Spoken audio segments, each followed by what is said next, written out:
So you know you need to protect your brand, but you have this boss logo that you are in love with. And what you're really trying to figure out is, do I need to protect just the name or the logo or both?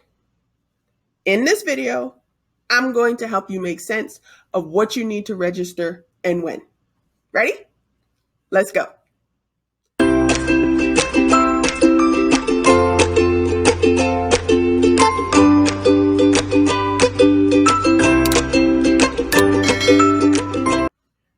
Hi, I'm Tanya. I'm the Trademark Boss. And on this channel, I help women entrepreneurs protect their most valuable business asset, their brand. So, before we get into it, go ahead and subscribe. Click the bell so that you can know when our new videos come out. And follow me on social. I'm on Facebook, Instagram, or LinkedIn. And you've also got the website that you can find me on. So let's get to it. All right. You've got a name, you've got a logo, and you're trying to figure out which ones do you need to protect.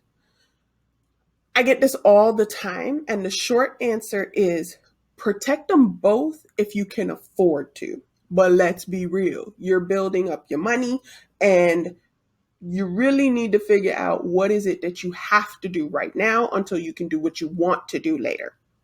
So it goes in this order: name, then logo. Here's why.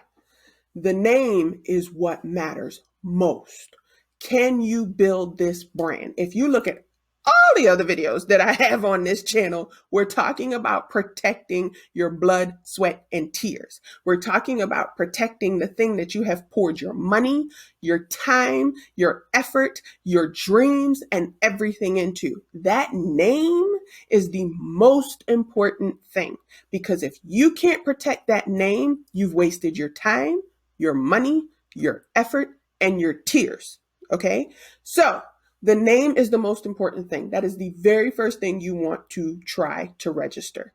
You also want to register it to protect everything that you're doing. So up front, you're probably going to pour more money into getting the name registered in every class that you need them registered in. All right. So let's make that lawyer talk make sense. Classes are essentially the descriptions of what you're doing that the USPTO had. Well, not the USPTO, but the USPTO has put into these categories. All right. So classes are categories. That's all it is. So there are categories for goods, the things that you sell that people can touch, buy, transfer to other people, or services where you're giving your services to somebody else. So you want to protect your name in as many categories as possible that you're using. So no, you cannot sit here and be like, okay, when I carry the one, in order to protect it in all 45 classes, that's only $5 million. I can do that. No, you protect it in every class that you're using. Okay, so if you are a bakery and you do catered events and you do your baked goods sold right out your store, and you also do, let's say, cooking workshops or whatever, okay, that's 3 different classes that you're going to be registering your name in. So the name is the most important part first, because you want to get that name protected. You want to get that locked in so that nobody else can use it for what you're using it for. Okay. Once you get the name registered, here's why it's more important. A logo, I can change a logo to be whatever I need it to be if somebody claims I'm infringing their logo. My name requires a complete rebrand. It requires me to start all over again. If somebody says, that name belongs to me, thank you, have a blessed day. Okay. So when you're trying to figure out what you need to do, you want to remember it goes in the order name, then logo. Now, what should you do if you can't get the name that you want? That's a rebrand. What should you do if you can't get the logo that you want? Go back out there to Fiverr, 99 Designs, wherever you got it from, and get another logo. Like, that is the easiest thing to do. I know it doesn't feel easy because you fall in love with this logo and you're like, oh my God, but it's so pretty. And it's just everything I wanted to be. Listen, Once we can get your name protected, we protected your business. That is job one. After that, we can make a logo, whatever we want it to be. So we can change the colors, we can change the scheme, we can take the circles out, make them squares. We can do whatever we need to do in order to make that logo not infringing on somebody else, but we can't get that name back. So that is the first thing that you want to do, is protect the name. So let's say your logo isn't infringing because you paid the lawyer and the lawyer did the comprehensive search for your name and your logo, but you don't have enough money to protect the name and the logo. Is there nothing I can do about this logo, Tanya? Not so much. Here's what you can do. For $65 now, because they've raised the price, you can protect your logo by copyright. What? Right? Okay, here's why. Here's why that's because I can at least prevent somebody from recreating that graphic. Okay, the logo will be considered a graphic work, and I can register it as a graphic work with the Copyright Office, and nobody can recreate that graphic work and sell it as their own or use it as their own because I've at least protected it by copyright. I can also protect it by use, meaning I can have common law rights in my logo because I'm using it. Remember, trademark is about use. They don't care what it is as long as you're using it. If you're not using it, it doesn't matter how pretty it is. It doesn't matter how much money you put into it. No use, no trademark. That's the way it works. Okay. So if I'm using this logo, even though I haven't done the federal registration of the logo, I have trademark rights in this logo. I have protection in this logo. If I paid $65 and register it as a graphic work, I've now also have copyright protection in this logo. People can't reproduce it. They can't sell it. They can't do what they want to do with it because it belongs to you. And it gives you other rights when it comes to suing for infringement if you need to.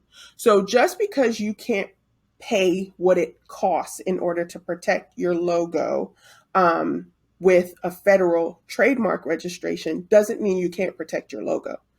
The name, on the other hand, that's a different story, because if you can't federally register it, then you're only banking on your common law rights.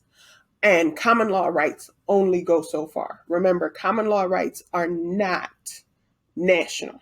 They're based on where you're using it, how you're using it.